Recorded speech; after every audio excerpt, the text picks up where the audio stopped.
Hi, I'm Dr. Chandrika Parmar. If you're watching this video, you're probably thinking of getting pregnant or perhaps have been trying to fall pregnant. Maybe it's been a few months and you're wondering why it's not happening.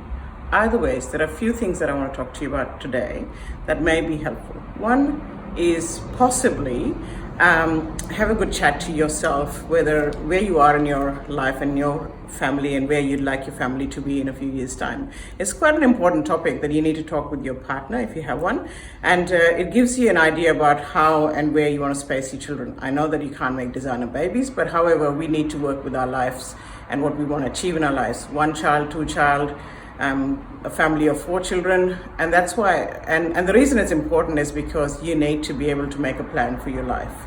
And it's important to have that discussion now rather than have that discussion later on when you're coming to see a fertility specialist or your GP, and your GP takes you in a certain direction, or the fertility specialist takes you in a certain direction which is not agreeable to your partner. So I'd like to really start this conversation by saying, have a chat to your partner and decide whether you are ready to have a family and when, where, how many children you'd like to have. So the second thing that I think would be really important for you to do is go and see your GP. A general practitioner that you see generally or you've been seeing for years is the best person to go and talk to, because they often know your past history, your family history, and they may have prescribed some medication for you which is relevant to address now before you try and get pregnant. If you have an underlying medical disorder or you've got a family genetic history that impacts your chance of getting pregnant or requires certain input from a fertility specialist, it's best to actually address this now.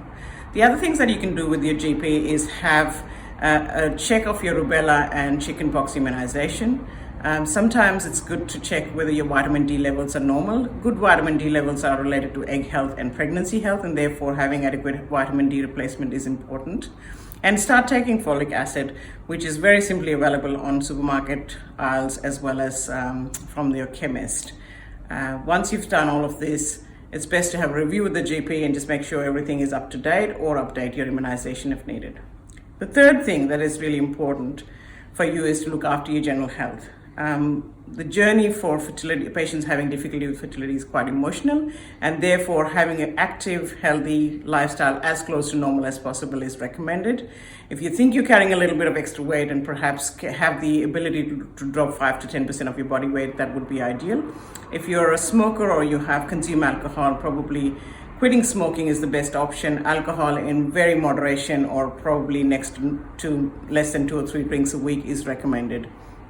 You might be also taking some recreational drugs, which are absolutely no-go zone when you're getting pregnant, and therefore it may be a good idea to have strategies in place on how you can actually alter those habits and perhaps get some help quitting.